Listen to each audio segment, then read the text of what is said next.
Hello, ladies and gentlemen. This is Steph, and I am going to show you how to make a cool Final Gather scene, all lit and stuff with Final Gather. So, let's just get started here and make a plane.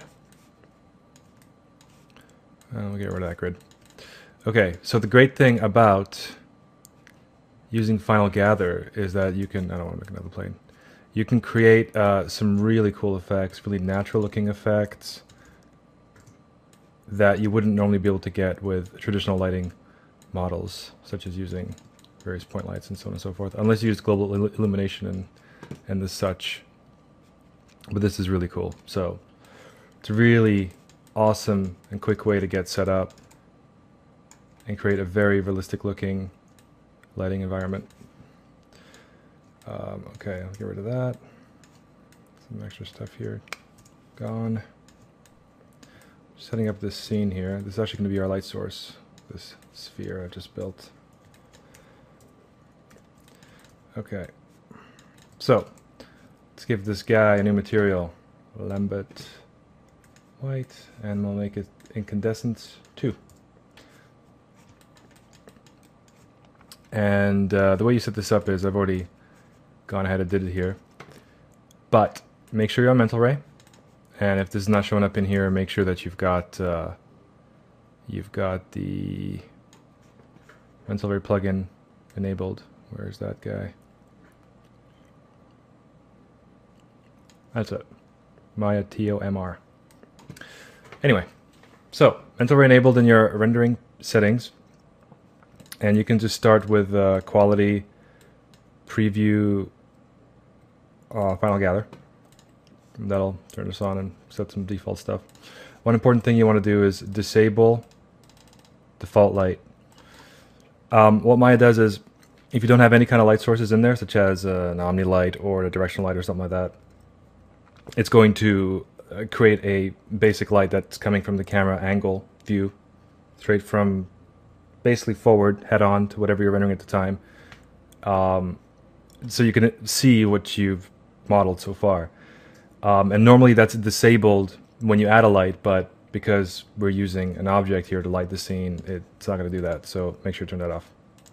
Anyway, let's render this guy. There you go. See, it's already working. Let's actually go to the P-sphere shape. The shape properties for this particular object, and turn off primary visibility. I'll zoom in a bit more, and we'll even get that this guy going in here. There we go. Bam, glorious. Get up the quality a little bit. Go to direct lighting and bring the point density up to 10, and maybe point interpolation up to 50. Great thing about these settings is if you roll over them, it shows you what they do. Pretty nice. Of course, it's going to take a lot longer to render once you push that interpolation up. And one thing I will note is this is definitely far more CPU intensive than traditional lighting models might be.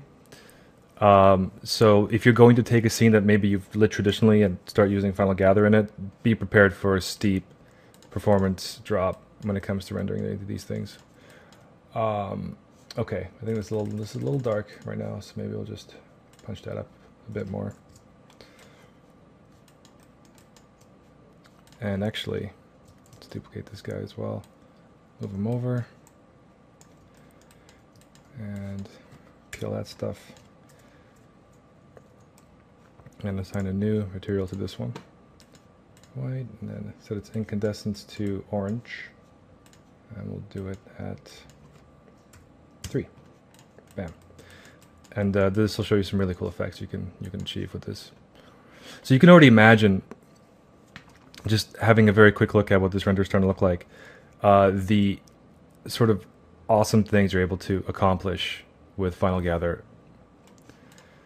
Because you can, especially when you turn off primary visibility, I mean, you can shape the light into anything you want. It'll behave naturally already in the world. So you could attach it to an object, turns primary visibility off and just have it go to town, you know, if you want a glowing sphere running around your scene or something. It's very cool stuff. I'll just drop this a little bit here.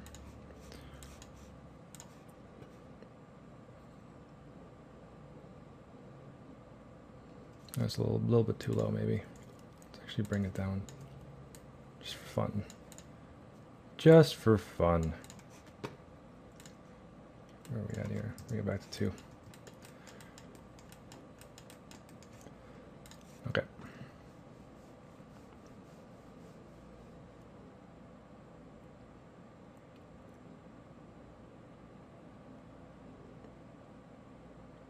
Well, perhaps not the best render to leave off on, but regardless, pretty awesome. This is way too jaggy. Anyway, Final Gather for lighting scenes. My name has been Steph. You can follow me on Twitter at StephBBQ, or come back here /subscribe for more videos. Thanks, and see you guys later.